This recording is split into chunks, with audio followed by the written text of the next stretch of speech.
There was one day when I started to question myself. I started asking myself the very deep and dark question that I have been trying to avoid and ignore for the longest time, which is, have I made the right career choice?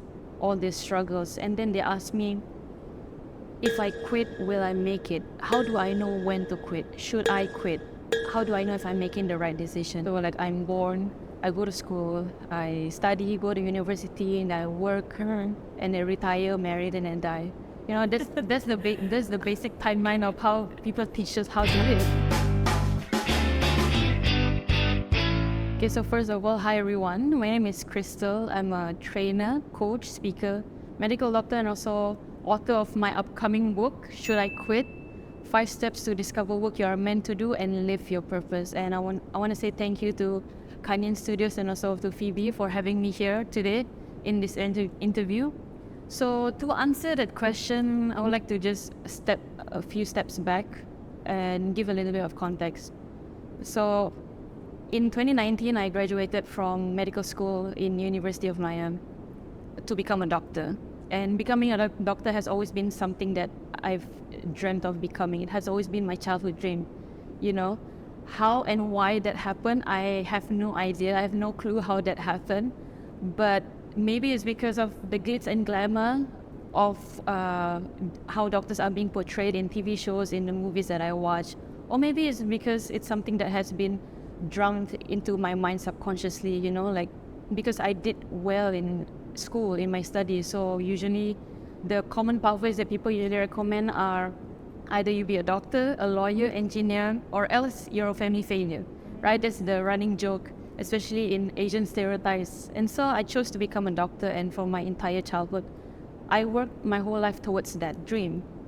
So in April 2021, when I finally got offered to work as a doctor in Hospital Serdang, in a local government hospital, I was very excited. I was very happy because this was what I've been working my whole life towards. And my parents were extremely proud of me, and that was what a daughter could ever ask for. You know, I just wanted to make my family proud and happy. And when I started working, the first few weeks were a breeze for me. I was very determined to learn as much as I can, try to adapt as much as I can in a very short amount of time, and to be of service not only to my patients but also to my colleagues. So the first few weeks, it was a breeze. I really enjoyed the work. But unfortunately, after just 8 months going in through my career, I started to experience this deep existential crisis. I experienced a severe burnout, extreme exhaustion. I've been working 16 hours a day, 6 days straight without any rest. I was sleep deprived. I was working in a working environment that was very unconducive, unsupportive. I have to carry a lot of heavy workload, and all the people around me were also feeling the same thing, even though maybe they weren't admitting it. There was one day when I started to question myself. I started asking myself the very deep and dark question that I have been trying to avoid and ignore for the longest time, which is, have I made the right career choice? If I choose to quit, will I make it or will I fail? What are other people going to think about me? Because I've invested so much of my time, energy, money, my entire life for this moment to become a doctor, but to realize that I've actually made the wrong career choice is very frightening to me.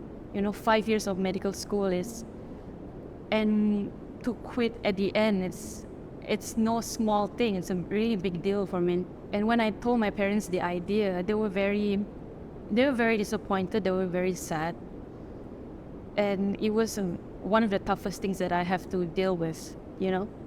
But after 4 long months of going back and forth, contemplating whether I should quit or not, I went into a very deep introspection with myself, reflecting upon what do I really want out of my life. And after this one tragic incident in the hospital, it finally allowed me to step back, reassess my own life. And that was when I decided to hand in my 1-month resignation notice. And then 1 month later, on the 15th of December 2021, that was when I left my medical career, resigned from being a doctor, and just walked out of the hospital door. And and just left medicine for good. And so a lot of people come up to me with the same struggle. They share with me about the pain that they have to go through, especially as junior doctors going through housemanship. They share about all the suffering, all these struggles, and then they ask me, if I quit, will I make it? How do I know when to quit? Should I quit? How do I know if I'm making the right decision? And I totally understand their sentiment because I've been there as well. I've been in their shoes. And so I asked them these 3 questions, and I feel like these 3 questions will be very helpful if you are also in the same boat and if you're also contemplating on whether to quit. So these 3 questions are, first one is, what are the obstacles that are holding you back and why? And then second is, if I continue to go down this current path that I'm on right now, will I like what I see? And the third last question is, will my future self regret for not having taken the leap? So your answers to these 3 questions, even though it sounds simple, but these are very deep, honest, brutal questions that you can ask yourself. And so your answers to these 3 questions will determine your actions or the inactions that you will take. So you get to decide what to do. I see, but so goes back to because 8 months of housemanship. Yes. I mean, like, when you have this idea of quitting your job, your career, so you only keep it to yourself. Did you share it with anyone? Did you ask for anyone's opinion? And if you did you ever hear someone saying that, is it too soon that you're giving up? I mean, 8 months only. You were just in the field for 8 months. Yeah. Yeah, so can you share a bit of that? Did you ask for anyone's opinion? Yeah. So the first time when the idea popped up in my mind, I kept it mostly to myself because I know the kinds of repercussions that I will face if I decide to speak up about it or decide to share about it. Because being a doctor, I feel like when you become a doctor, people put you on a pedestal.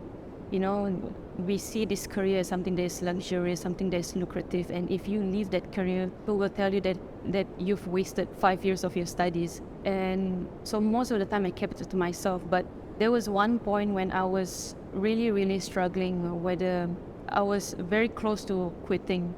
And so I also needed other people's opinion, and the closest people that I could reach out to was my parents. Okay. But my parents at that time, they have their own opinions about how to lead life, you know. And I've been raised in that kind of culture where I've been given a list of prescriptions about how to live life, right? So like, I'm born, I go to school, I study, go to university, and I work, and I retire, married, and then die. You know, that's the basic timeline of how people teach us how to live. Yeah, and so my parents were of the same viewpoint as well. So when I told them that idea, like, of course they were very disappointed because first is I'm their only doctor, and then I was one of the first few in my family to become a doctor. So they were very reluctant about the idea. But I feel like as I get older, my parents started to become more understanding because I realized that most of the time the people that we love try to stop us, try to hold us back from what we want to do, not because they think it's a bad idea. Most of the time it's because they just don't understand it. Because when I'm about to quit my career, I'm actually entering into a territory that is unfamiliar to them, you know? And their intentions are actually pure because they love us, they want to protect us, want to prevent us from harm. Because if we quit our career, then how are we going to survive? How are we going to pay the bills? How are we going to support ourselves financially? So once I explain to them and actually bring them into my world, share with them my dreams, paint for them a picture about how I envision my life to be, they started to become more understanding, more accepting. And now my parents are my biggest allies and my biggest supporters in whatever I do. And I'm so very grateful for them. So coming back to your question, other than my parents, I did share with some of my close friends, but they also had the same viewpoint, you know, because they didn't understand what I was about to do, because most of them are not from medical field. And so they put me on a pedestal. They think, wow, you're a doctor, and then now you're going to quit. And you're going to leave everything that you've built behind. So how are you going to make it? They also have their own fears. And most of the time I had to deal it on my own. And I really believe that most of the transformative or healing processes that you will have to go through, most of them you have to do it on your own in isolation. And you have to really be honest, brutally honest with yourself about what do you actually want out of life. Other people can have their own opinions, their own suggestions about what you can do, but at the end of the day, you need to have your own say. And you need to pick an answer that truly resonates with your heart. And how do you know that? It takes a lot of deep reflection and introspection and time alone. Yeah. It's so much different from my generation. It's like we are like maybe 10 years gap, 20 years gap. So my generation is like we are taught to be, anything happen, we have to soldier on. You just suck it up, and then you have to at least make it for a few years in your first job as the strawberry generation. Because of this, you will listen to what your hearts want. So you can make the decision to quickly say no for this, because you know it's not your path, it's not your way. So that then they're being labeled as the strawberry generation. They cannot take stress lah, they break too easily lah, they just want to pursue something easy, relax. Where got such things? Yeah. So if you want to say something to challenge this statement, so Yeah. what say you? What do you have to say about? Yeah. Now, first of all, is I think one of the problem is we try to normalize work with pain and suffering. You know, we say like work is meant to be like this. Work is meant to be full of pain, full of suffering, and you just need to suck it up, soldier on. You know, this is the common narrative that we hear, right? Work is supposed to be this way, and so we normalize it. And when we normalize things, we teach it to other people, and also when we normalize things, it becomes a stereotypical belief, and people automatically think it's true, but actually it's not, you know, if you think it in a different way. And coming back to your question, you know, whether this generation is known as the strawberry generation, like are they spoiled, are they too pampered, you know, maybe there is some truth to that, but also I think that we shouldn't put our entire blame towards this generation without first understanding them, because this generation, they are already living in a different era, they're living in a different context, you know. I like to connect this with the Maslow's hierarchy of needs. I don't know if any one of you heard it before. So the Maslow's hierarchy of needs is this pyramid. So in this pyramid, there's a few steps, or there's a few layers, you know. And so human beings, we start from the bottom layer, and then once we achieve the bottom layer, we will move our way up towards the top layers, right? So the most bottom layer is our basic needs. For example, our needs for food, shelter, sleep, water, and so on. So when we are able to fulfill our basic needs at the bottom of this pyramid, then only then we can move up to the top layers, you know, from one step to the next step to the next step. And I think that our generation now, the younger generations today, they live in a world where most of their basic needs are already met. They already have enough food, enough financial security, enough shelter. And because of that, because they have already fulfilled that, they can now move up to the next ladder, to fulfill the next ladder, which is safety, and then love and belonging, and then self-esteem. So once they achieve all of these bottom layers, only then they can fulfill the topmost layer, which is self-actualization and also self-transcendence. So what this means is they are allowed, or they are given the chance to find work that is meaningful and purposeful, because they don't have to worry about all these basic survival needs anymore, you know, because it's already taken care of. So now they have the mental capacity to find work that can actually fulfill them, that is purposeful, that is meaningful. And us in the older generation, we need to understand this, you know, because we're living in a very abundant world right now, where most of our basic needs are being taken care of.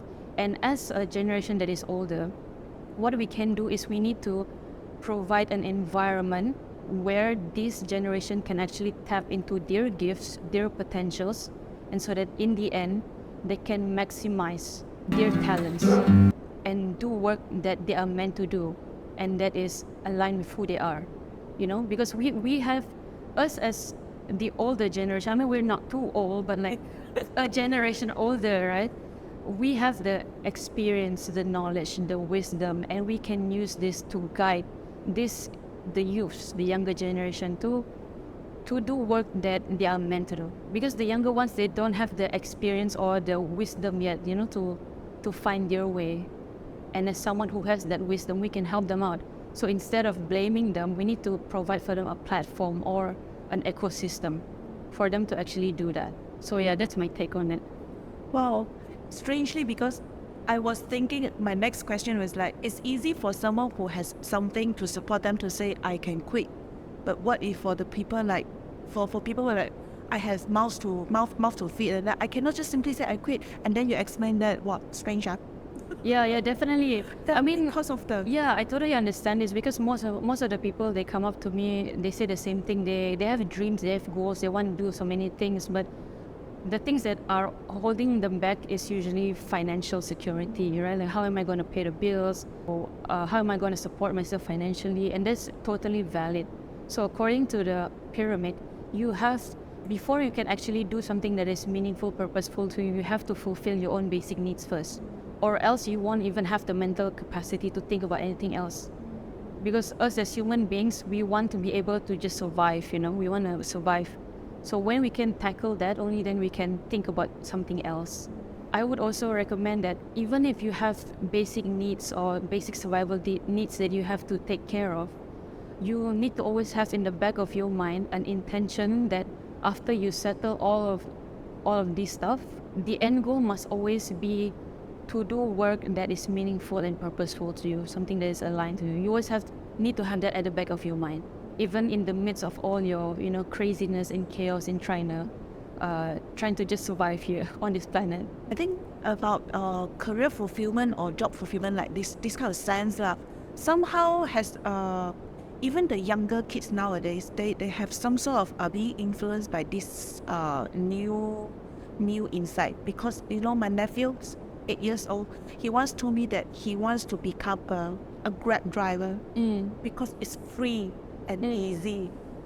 So even they have the differences, and then I said, just Grab driver. And then he said, at first I thought of becoming a pilot, maybe for flying the commercial plane, but then too much responsibility because many people sit on it, ride on it, and then so the same for bus. So I become a Grab driver, I happy. And then I don't know if during my generation, surely his ambition will get like that, become Grab driver, sort But I was like, okay, good, you become your own boss, something like that. So I think it's sometimes it's changing the younger kids as well. Yeah. I mean, values, these are all values, like older generation, maybe they have their own values. Maybe the generations of our parents, their value is hard work. We need to survive. We need to work, find work that is secure so that we are able to support ourselves financially. But maybe our generation now, our value is different as well. Maybe our value is actually freedom, is purpose, meaning, fulfillment. But at the end of the day, it's actually up to us. What do we want out of our own life? Not what other people say, not what someone else's idea of what a good life is, but what do we want for ourselves? And if that makes us happy, fulfilled, and content, then why not? Okay, and then I have one question also. I mean, like, this is like a very common question, but still it's very hard to answer, I think. So how do you define a job and a career? When, especially as employees, one of the few things that your boss constantly say is that you have to treat this as a career, not just a job. So you have to pour in your tears and sweats all in. Yes. Like that. So how do you define a job and a career? Because I used to spend some time in outside of countries, and I work at a glass house.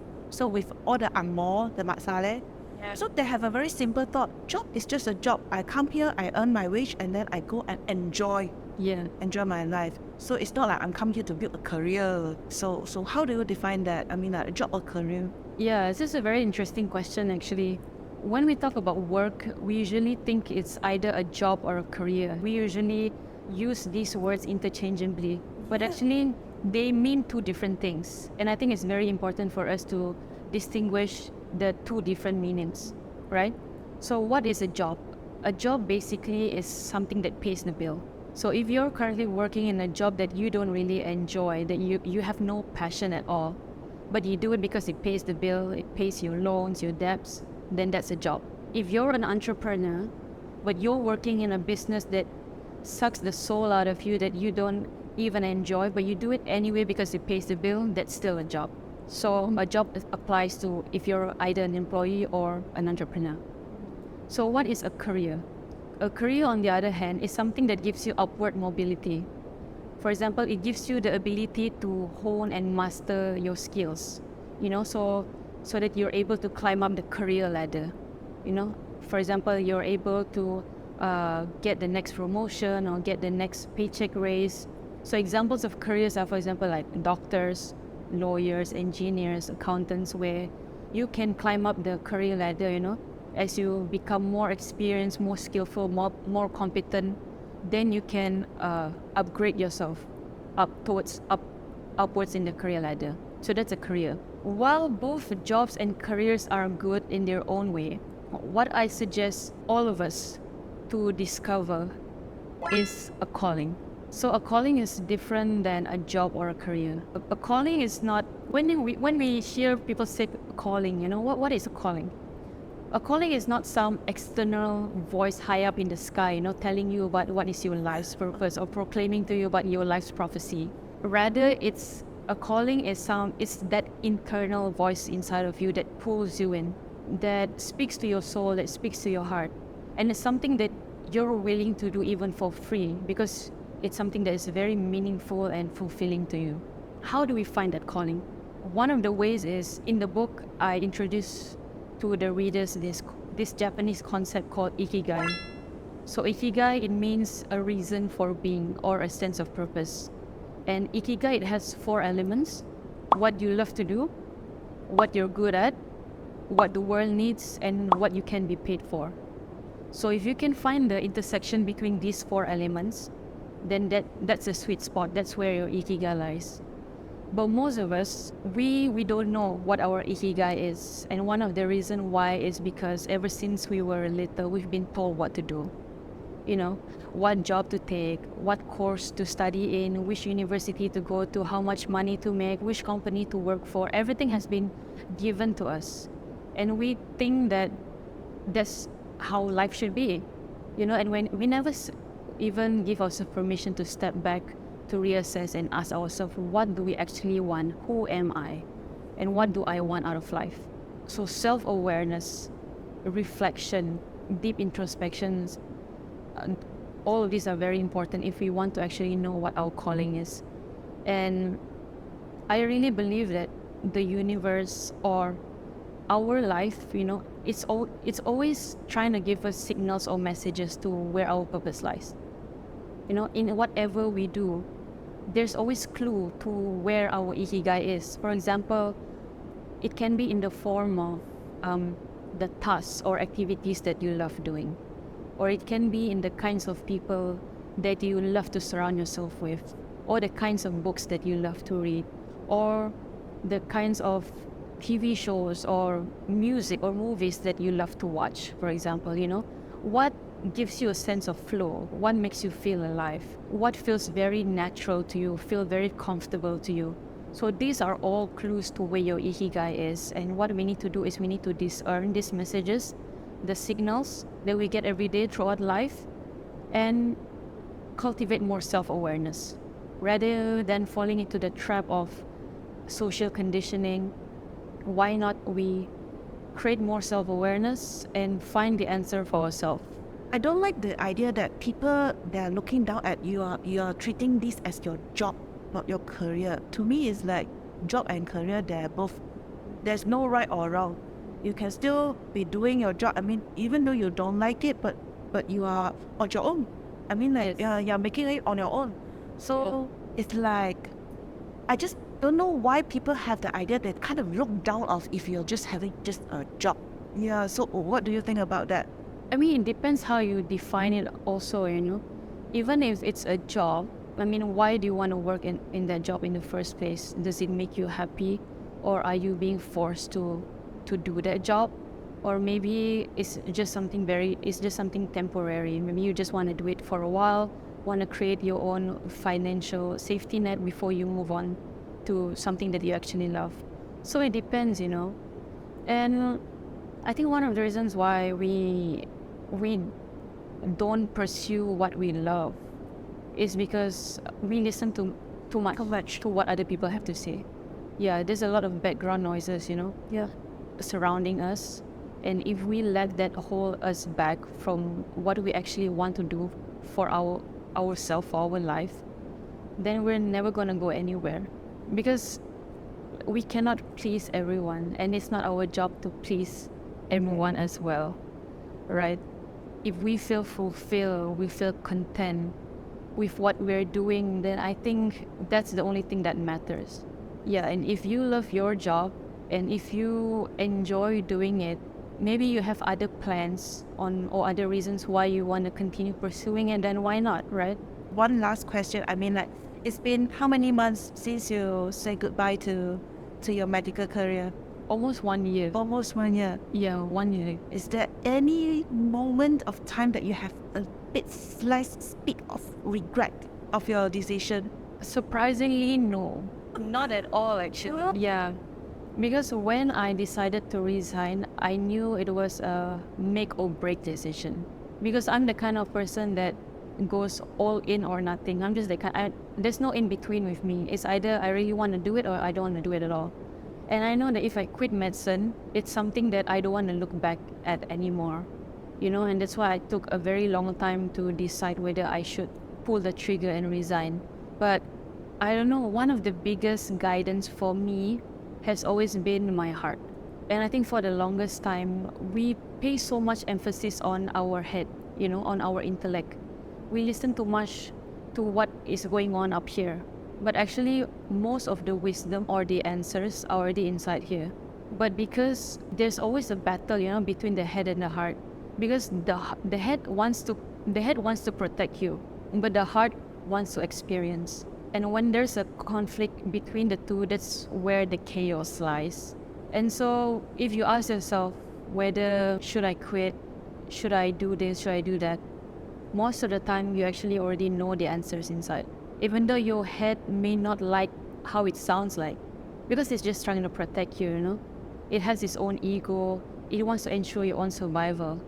But your heart, it just wants to explore, wants to have fun, wants to experience. So even up until now, I have always relied on my heart and my instincts. And I think we need to start cultivating that, start to pay attention to what our heart has to say, because it's such a valuable resource that we have. Rather than going outside looking for the answers, why not we look inside? Because we already have all the answers that we need. I know how long the time you like struggle to quit from your career. Yeah, it took me 4 months. Yeah, four long months. Like every day going to work, coming back from work, even during my off days, it's all I could ever think about. Yeah, and I knew that it was a very hard decision. And so every time when I have my off days or when I have break, I try to make time for myself, because most of the answers, it lies in the stillness. You cannot find the answers in all of the noise and the chaos, you know. And so I really have to sit down, reflect, and ask myself, what do I really want? So yeah, 4 long months of just pacing it back and forth, being on the fence whether I should quit or not. Do you have any like a point like makes you okay, yes, I want to quit? Yes. Yeah, so in the book I actually shared, because so I've been struggling, you know, whether to quit, right, for 4 months. But I didn't really have the courage to actually pull the trigger and hand in my resignation notice. And I really believe that when something is meant for you, the universe will try to help and give you a sign. And that sign for me, it happened during this one incident in the hospital. I shared it in the book, actually. So something tragic happened, and I was blamed for it because I almost cost a patient's life. And rather than sympathizing with me or being compassionate or being understanding about what I was going through, my colleagues and even my bosses blamed me for it, and I was humiliated in front of many people. So that was one of my turning point. because even many weeks before that, I've been praying, I've been praying to the universe to just give me a sign, tell me what to do. If I am meant to leave my career, then please show it to me. And I feel like you can call it God or universe or whatever, a higher power. I feel like that I feel like the universe gave me the answer in that form of event, that incident. Yeah. So if you want to know more, you can read the book. It's in the introduction. Yeah. I have one more question, because just now you were saying about the head wants to protect us, Yes. the heart wants to experience. So to build up with this statement, do you think that it's easier for women to make the should I quit decision than boys do? Yeah. Because we women, we tend to follow our hearts and then emotion. Yeah. I think one of the perception that we have is that women are more intuitive, right? We are more in tune with our heart or our feelings, our emotions. But not all emotions have to be entertained as well. There is also merit in thinking intellectually with our head. And so for me, the best way on how you can figure out the best answer is we need to have a balance between the two. Because if we rely too much on the heart, it can be too emotional. And when we're too emotional, we can do things irrationally and we can become reactive and lash out. And that's not always a good situation to be in. But if we think too much with our head, because our head is just trying to protect us, then we'll be too analytical. We will have so many questions, a lot of doubts, and because of that, we won't even start anything, because there's a lot of self-doubt. So I think the answer or the sweet spot here is the balance between the two. Sometimes the heart already has the answer, and then it also needs support from the intellect as well. Yeah, so in terms of women, actually, yes, it's true that women are more intuitive, more in tune with their emotions, and maybe it is easier for us women to make that decision. But men can also tap into that intuitive side of them, because both men and women, we have our own feminine and also masculine energy. Feminine energy is this intuitive side, intuitive feelings, emotion, gut instinct. Masculine energy is more about being ambitious, driven, goal-oriented. So that's why there's yin and yang, right? So there's like two opposing forces, but we need to find the balance in the two. And that's where the sweet spot lies, and this can be applied whether you're a man or a woman. So yeah. Well, thank you so much, Christal, for the sharing. All right. Great, Thank you so much, we look forward to your book. Yeah, thank you. Thank you.